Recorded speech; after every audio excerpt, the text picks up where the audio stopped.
Bawat taon, dumadaan sa ating bansa ang maraming bagyo. May ilan na dumadaan lang Simula kanina pabilis din ang at may ilan na nag-iwan ng trahedya.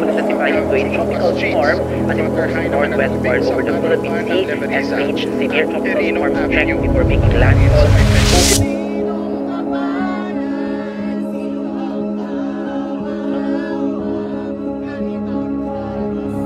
Kapag hindi tayo handa, ari-ari ang pinaghirapan ay maaring masira. Sira-sira yung terminal building, yung tubig mismo galing sa dagat, yung storm surge. Ng tubig baha sa TM Calao hanggang Churuma Streets.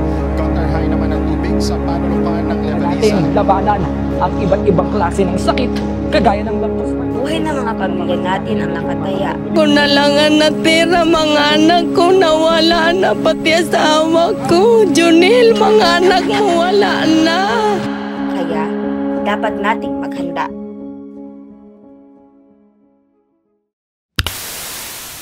ABS-CBN News Center Manila. Ito ang TV Patrol!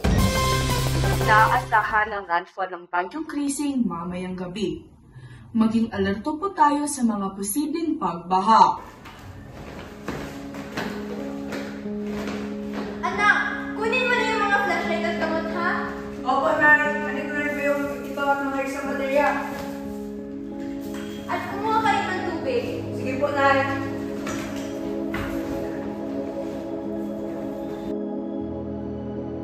Ang simpleng paghahanda ay maaaring makaliligtas ng buhay, makapagpapakalma at makapagbabawas ng pinsala maidudulot ng bagyo kahit malakas pa ito.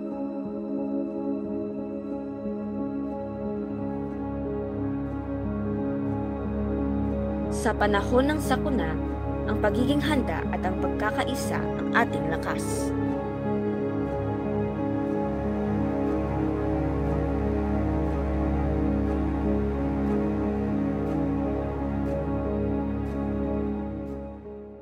Bagyo man ang dumaan, kaya nating bumangon.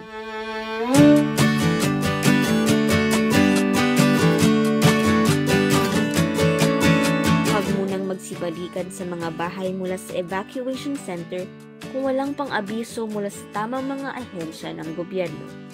Tulong-tulong tayo sa paglilinis ng paligid at agad na pagkukumpuni ng mga nasirang bahay o infrastruktura.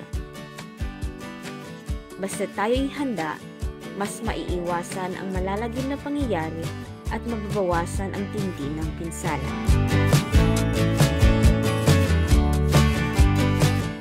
Maging alerto, maging handa, manatiling ligtas.